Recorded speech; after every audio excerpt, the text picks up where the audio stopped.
and in this hollow in front of the intertrochanteric crest. Now that we've looked at the dry bones, let's see how they look in the living body.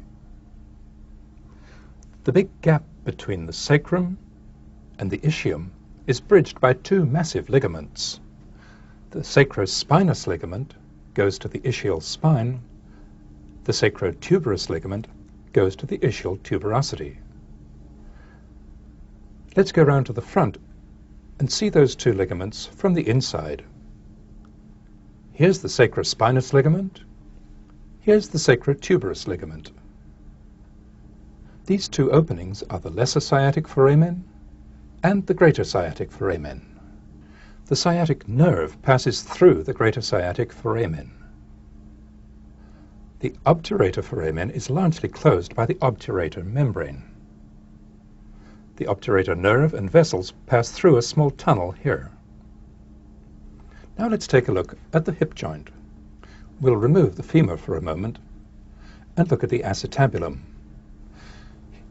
Here's the broad C-shaped articular surface, sometimes called the lunate surface. This non-articular part of the acetabulum is the acetabular fossa. Around the edge of the bony acetabulum, this rim of fibrocartilage, the acetabular labrum, adds to the depth of the acetabulum. This is the cut end of the ligament of the head of the femur.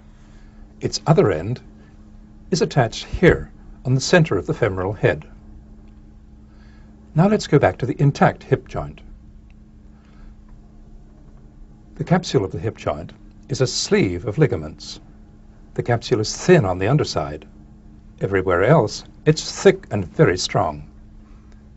This part of the capsule behind is called the ischiofemoral ligament.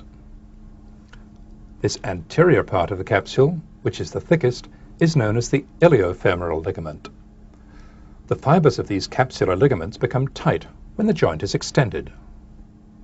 The capsule is attached to the hip bone all the way around the acetabular labrum.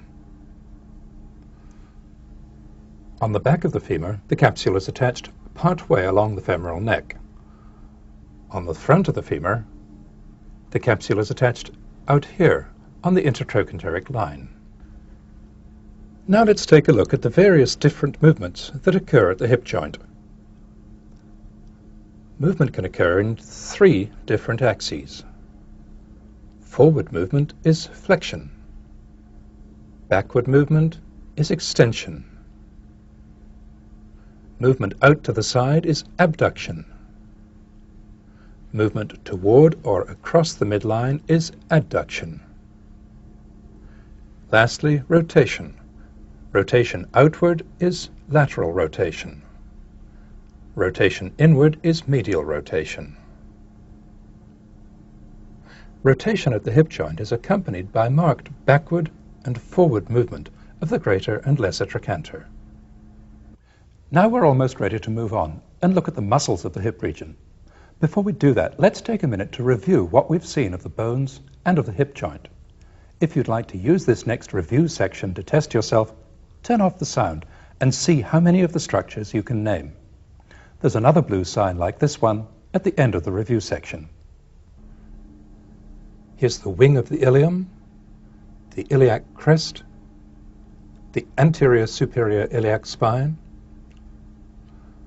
the posterior superior iliac spine, the ischial spine, the ischial tuberosity, the acetabulum, the obturator foramen, the body of the pubis, the superior pubic ramus, the ischiopubic ramus, and the pubic tubercle.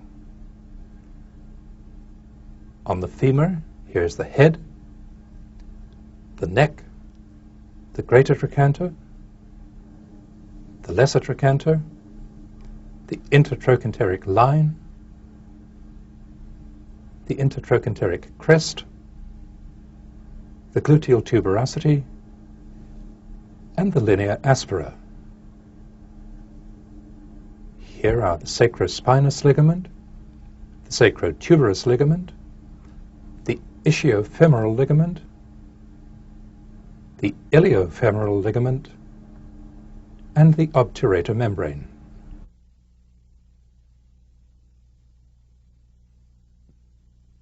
Now let's move on to look at the muscles that produce movement at the hip joint. There are 5 muscle groups to look at: the short rotators, the flexors, the adductors, the abductors, and the extensors. We'll look at the 6 short rotator muscles first, because they lie deep to all the others. The short rotator muscles arise from 4 different bony surfaces: the inner surface of the sacrum, both the inner surface and the outer surface of the area around the obturator foramen, and from the outer surface of the ischium. They all converge on this small area on the back of the femur, just medial to the greater trochanter. The one that arises from the sacrum is piriformis. Here it is.